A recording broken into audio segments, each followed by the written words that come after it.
Hello friends, how are you, केम छो।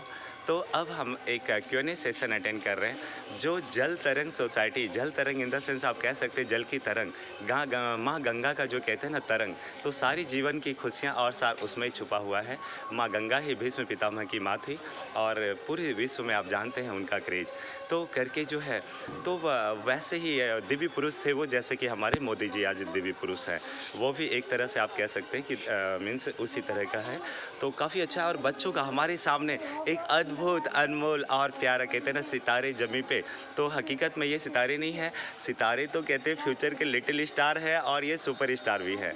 तो क्योंकि अब आगे की कहते हैं ना कि अब आगे की हम भारत देश की जो बागडोर इनके हाथ में है और इनको आगे ले जाना है और हमारे देश को सुपर पावर और नंबर 1 बनाना है। उसमें ये बहुत अच्छा मेहनत कर रहे हैं, पढ़ाई कर रहे हैं और ये बहुत खुशी की बात है और हम सब के लिए ये गर्व की भी बात है।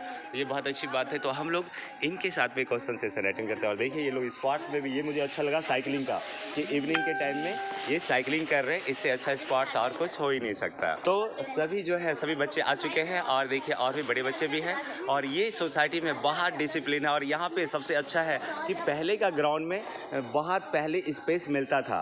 तो पहले के बंगलों में क्या होता था स्पेस का, तो बच्चों को स्पोर्ट्स के लिए बहुत टाइम और जगह मिल जाता है। तो बच्चों में इवनिंग में स्पोर्ट्स की बातें होना, ये इससे बेहतर कुछ हो नहीं सकता है।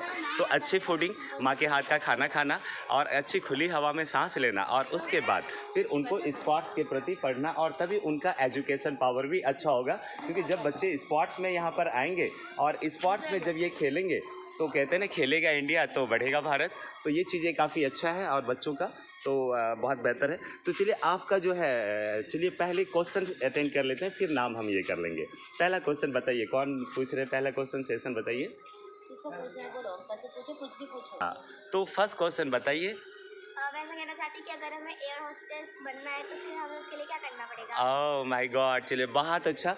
एयर हॉस्टेस का बहुत अच्छा जॉब है और हमारे इंडिया से जो कहते हैं ना कि हमारे इंडिया से ही डॉक्टर, इंजीनियर, वकील, प्रोफेसर और साइंटिस्ट ये पूरी दुनिया को चला रहे हैं, चाहे वो दुबई हो, चाइना हो, जापान हो या अमेरिका हो, ये सारी चीज़ें।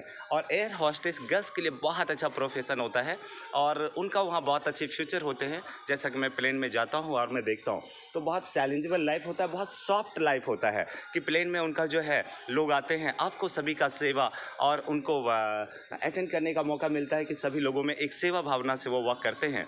और उनके बाद उनकी देख रेख और प्लेन को लेके जाना, सभी की जान कहते हैं ना उनके हाथ में होता है और सब लोग एक परिवार के जैसे वहाँ पे सभी लोग आते हैं और उनको सुरक्षित उनके मुकाम तक पहुँचाना सभी माताओं, बहनों और भाइयों की ये बहुत बड़ी जिम्मेदारी होती है और उसमें एक अच्छे इंसान की बहुत ज़रूरत होती है। और आप काफ़ी अच्छे हैं और आप बिल्कुल एयर हॉस्टेस में जा सकती हैं और उसके कोर्सेस होते हैं, टेक्निकल कोर्सेस, वो आप कंप्लीट कर लेंगे, डिप्लोमा उसमें भी होता है, आप वो कंप्लीट कर लेते हैं देन फिर आप एयर हॉस्टेस ज्वाइन कर सकते हैं। जी नेक्स्ट क्वेश्चन बताइए।